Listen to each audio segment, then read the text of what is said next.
June 1980, Rockville Center, Long Island. A phone rings inside a small brick house at 4 in the morning. A woman answers.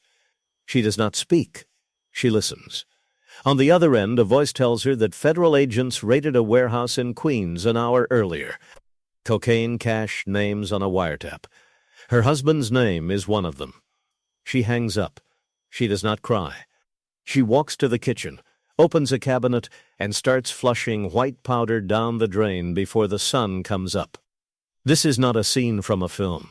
This is Karen Hill, the wife of Lucchese family associate Henry Hill, doing what no one trained her to do, running a criminal operation built by men, in a world that had no place for women at the table. Henry Hill spent that summer behind bars, but the business did not stop. The money did not stop moving. The debts did not disappear. Someone had to hold it together, and that someone was never supposed to be her. This is the story of what happens when a mafia empire loses its frontman, and the person left holding it together is the one everyone underestimated. Henry Hill was born in 1943 in Brownsville, Brooklyn, to an Irish father and a Sicilian mother. In that neighborhood, blood alone did not open doors. But proximity did. Across the street from his childhood home stood a cab stand up front for a Lucchese crime family crew run by Paul Vario. To most people on that block, it was just a place men gathered. To a boy of 11, it was the only version of success he had ever seen up close. He started running errands for the men at the cab stand before he was old enough to understand what the errands meant. By his early teens, he was skipping school entirely, and no one in his house stopped him, because the money he brought home was better than anything his father's factory job could provide. This was not rebellion. This was recruitment, slow and deliberate, dressed up as neighborhood loyalty. Karen Friedman came from a different world entirely. Jewish, middle class, raised in Lawrence, Long Island, in a household that valued respectability and distance from exactly the kind of men Henry ran with. When she met Henry Hill on a blind double date in 1965, she was, by her own later account, unimpressed at first. He stood her up. But when he came back to apologize with an explanation and a gift, something shifted. She was drawn not to danger for its own sake, but to a man who moved through the world like he already owned a piece of it. What she did not understand yet was the architecture underneath that confidence. Henry was not a made member of the Mafia. He could never be one, because he was not full-blooded Italian. But he was something almost as valuable to the organization, a earner who could move between the street world and the straight world without suspicion. He worked construction sites, airports, bookmaking operations, and hijacking crews. He was liked. He was useful. And crucially, he was invisible to people who did not know what to look for. Karen married into this on faith, not full disclosure. She has said that for years she told herself the money came from construction, from real estate deals, from Henry simply being good at business. This was the first psychological pattern the documentary must sit inside the domestic partner who chooses not to ask, because the answer would collapse the life being built around her. By the time they married in 1965, the framework of their future was already set. Henry was tightening his bond with Paul Vario and building a friendship with two men who would define the rest of his life: Jimmy Burke, a ruthless and unpredictable hijacking specialist with a body count that would eventually reach double digits, and Tommy DeSimone, a volatile young enforcer whose temper made him both an asset and a liability. This was the family Karen Hill married into, not a family of blood, but a family of obligation, hierarchy, and violence, dressed in expensive suits. She would spend the next 15 years learning its rules from the inside, one crisis at a time, until the day the rules no longer had anyone left to enforce them but her. Through the late 1960s and into the 1970s, Henry Hill's position solidified. He was never a boss, never a capo, never even a soldier in the formal sense, but he sat close enough to real power to taste its benefits without carrying its full risk. This is a distinction the documentary must make clear.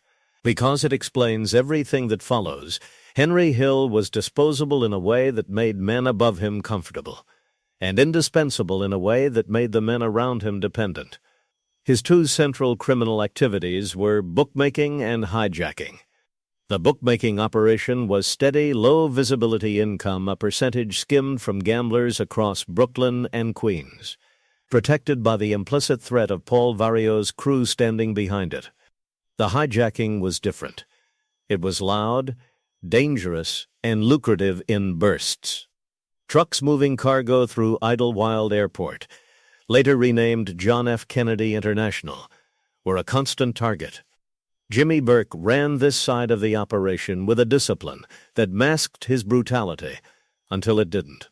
By 1978, this culminated in the Lufthansa heist, one of the largest cash robberies in American history. At the time, nearly $6 million in cash and jewelry taken from a Lufthansa cargo terminal at JFK. Henry Hill helped plan the logistics. Jimmy Burke organized the crew. And almost immediately afterward, the crew began dying. This detail matters because it defines the psychological world Karen was living inside during these years. Man after man connected to the heist turned up dead shot, strangled, found in trucks or dumpsters, silenced not by police, but by their own partners, eliminating loose ends and, in several cases, eliminating anyone who might want a larger cut. Karen did not need to be told the details to understand the pattern. Friends her husband socialized with at dinner one month were gone by the next, and no explanation was ever offered at the table. Silence was the operating language of the household. Meanwhile, Henry's income diversified further. He began moving narcotics first quietly, then extensively despite explicit orders from Paul Vario forbidding it.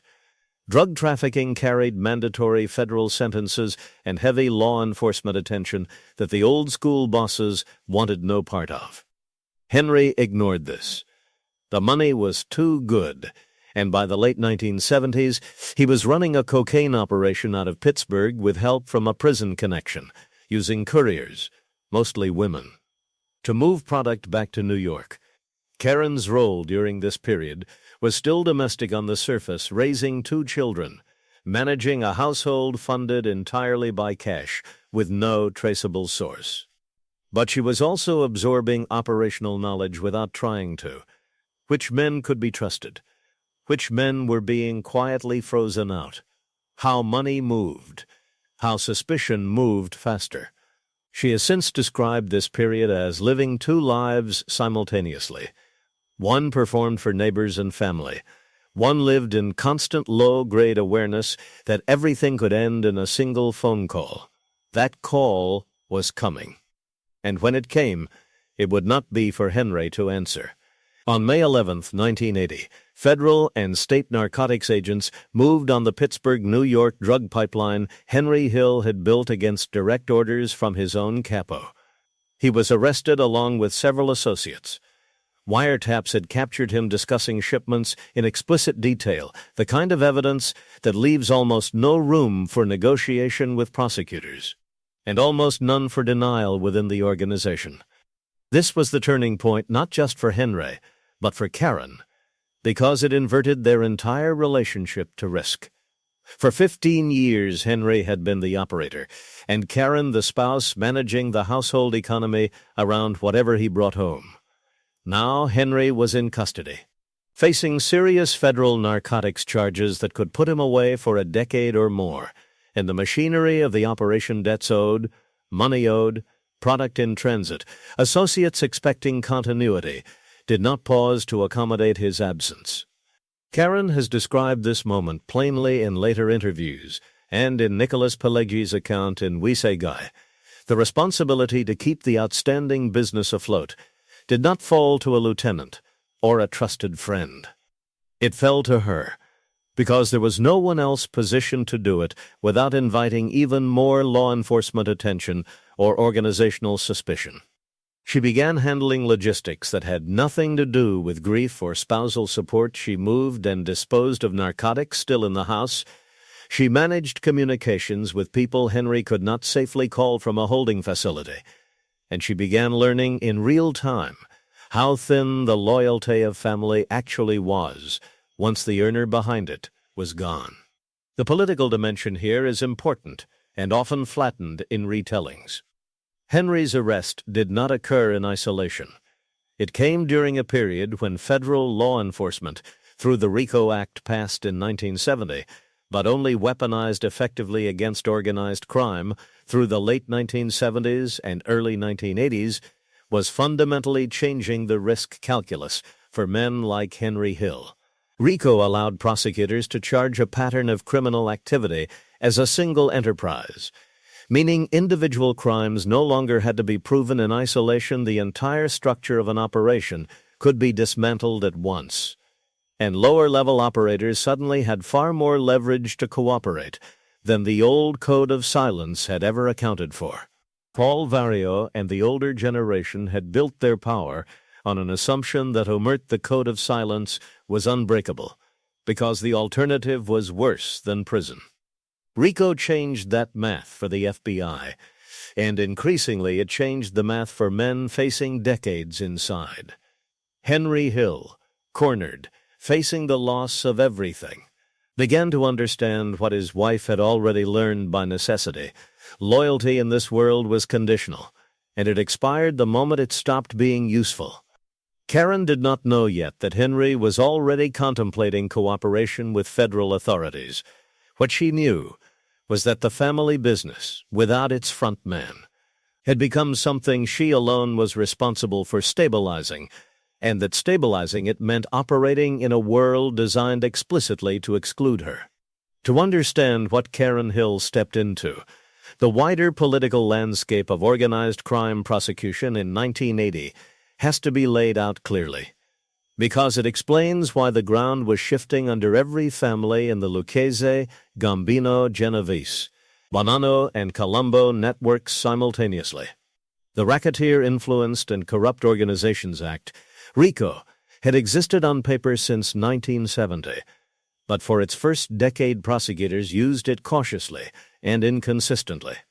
That changed with a new generation of federal prosecutors in the Eastern District of New York, who understood that RICO's true power lay in treating an entire crime family as a single criminal enterprise, with membership itself constituting a crime when tied to a pattern of racketeering activity. This meant the FBI no longer needed to build a case against each individual heist or shakedown. They needed to build a case against the structure itself. This shift terrified organizations that had survived for half a century on the assumption that no one would talk. Wiretap technology had also advanced significantly by the late 1970s, and the FBI's organized crime task forces were now cross-referencing informants, financial records, and surveillance in ways that made the old defense's plausible deniability, cash-only transactions, coded language increasingly porous. Henry Hill's case sat directly inside this shift. He was facing not just the Pittsburgh narcotics charges, but the accumulated weight of everything federal agents had been quietly assembling for years around Jimmy Burke's crew and the Lufthansa heist aftermath. The killings connected to Lufthansa had drawn far more law enforcement attention than the robbery itself, precisely because they created a pattern investigators could trace. Bodies are harder to hide than cash. For Karen, this political pressure translated into something immediate and personal. The men around her husband were becoming more paranoid, not less. Jimmy Burke, in particular, grew convinced that Henry, facing serious prison time, was a liability who might talk to save himself. This paranoia was not irrational. It reflected an accurate read of the incentive structure RICO had created. A man facing decades in prison, with a wife and 2 children on the outside, had every rational incentive to negotiate, and the organization had no mechanism left to guarantee his silence beyond fear.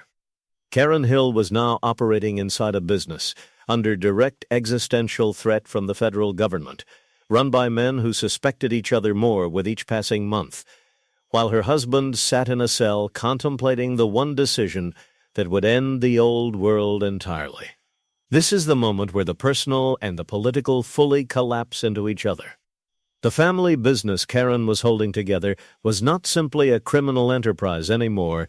It was the last visible piece of an entire underworld order that federal prosecutors were, city by city, systematically taking apart. By late 1980, the isolation around Karen Hill had become total in a way that is easy to underestimate from the outside. She was not protected by the organization the way a made man's wife might have been, because Henry was not a made man. She was not fully trusted by Henry's associates, because she was an outsider by blood and by upbringing. And she could not turn to conventional support systems, police, family, neighbors, without risking exposure of everything that kept her household financially afloat. This is the isolation the documentary must render with precision, because it is the emotional core of her position in 1980 and 1981. She has described visiting Henry in custody and coming away from those visits, carrying operational responsibilities no wife is trained for, which debts had to be paid quietly, which people could not be contacted directly, how to interpret guarded phrasing on a monitored phone line.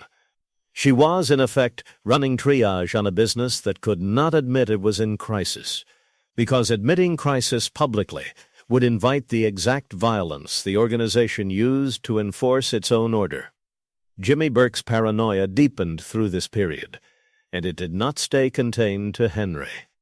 Burke began eliminating people connected to the Lufthansa heist with increasing frequency and increasingly indiscriminate justification: old friends, girlfriends of associates. Anyone he decided might eventually talk. Karen understood, without needing it spelled out, that her own household sat closer to that violence than she had ever wanted to admit. The betrayal she and Henry were quietly moving toward cooperation with federal authorities was not born from ideology or reform. It was born from a recognition that the alternative, staying loyal to a structure now eating itself from paranoia, was more dangerous than becoming a government witness. This is the psychological tension the chapter must hold. Karen was not a passive bystander waiting to be told what would happen to her family.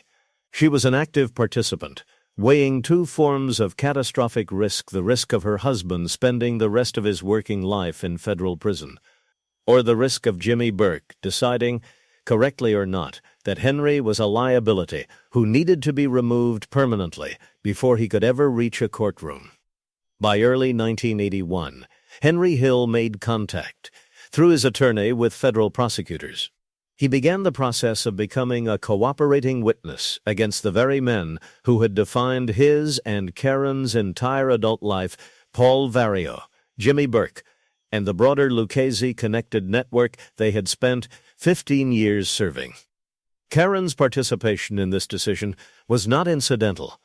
She has stated plainly in later interviews that she pushed him toward it, understanding that it was, paradoxically, the only path that offered any version of a future for their children. The betrayal, in other words, was not something that happened to Karen Hill. It was something she helped author.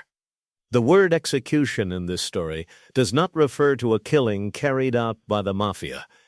It refers to the execution of a decision, the systematic, irreversible act of turning against an entire criminal order, carried out not with a weapon but with testimony. And it is in many ways more dangerous than any single killing the family had ordered before.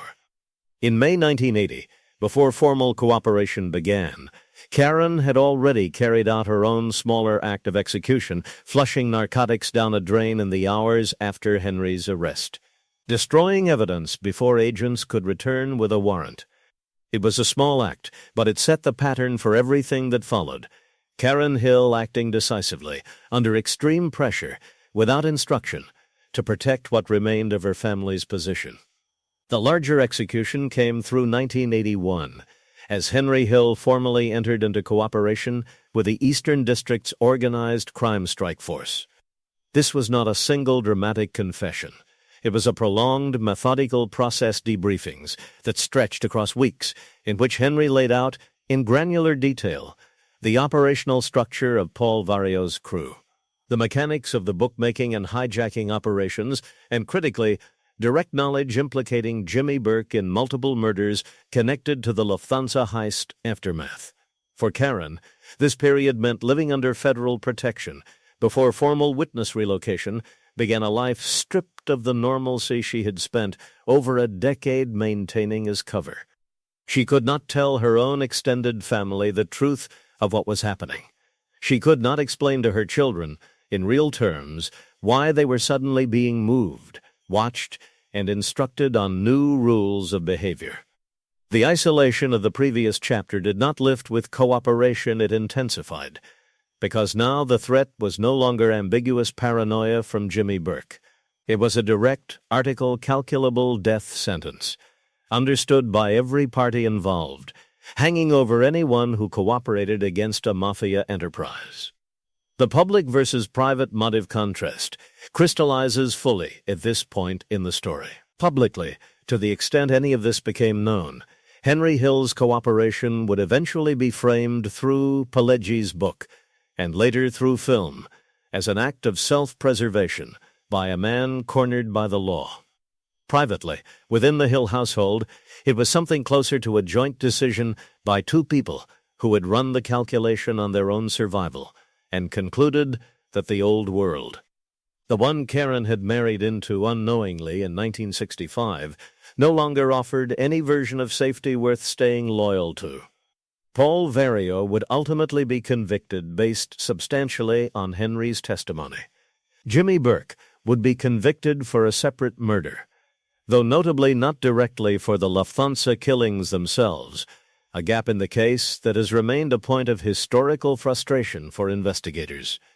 But the structural damage to the Lucchese family's Brooklyn and Queens operations, run through the cab stand crew Henry had grown up beside as a child, was severe and, in many respects, irreversible.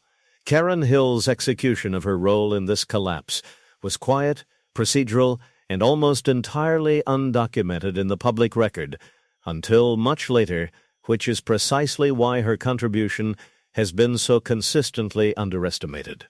In 1981, Henry and Karen Hill entered the Witness Protection Program, formerly known as WITSEC, administered by the United States Marshals Service. This meant a complete severance from every external structure that had defined their lives. Names changed, locations relocated repeatedly across the country, children pulled from schools without explanation, extended family left behind without forwarding addresses. The fallout for Karen was distinct from the fallout for Henry, and the documentary must draw this distinction sharply.